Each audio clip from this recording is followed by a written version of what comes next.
Hello, thank you so much for joining me here today. I really appreciate your time. I just have a few questions for you.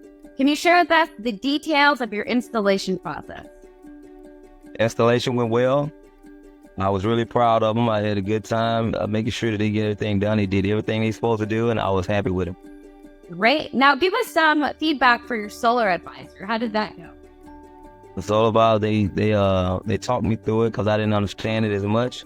So now I'm getting a better understanding of it, and things should work out good for me. Amazing.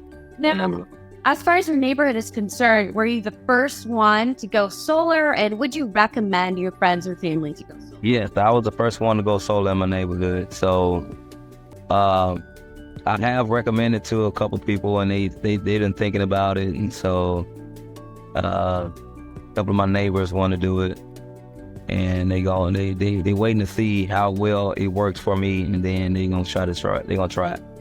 Great. Now, last question for you. Why did you choose to go with Greenhouse Systems out of all of the other solar companies? Yeah. Because I guess they were the first one to call, Right. and I talked to them, and they seemed really professional, so I just went with them. Perfect. Well, thank you so much for your time. You did a fabulous job answering these questions for us today. All right.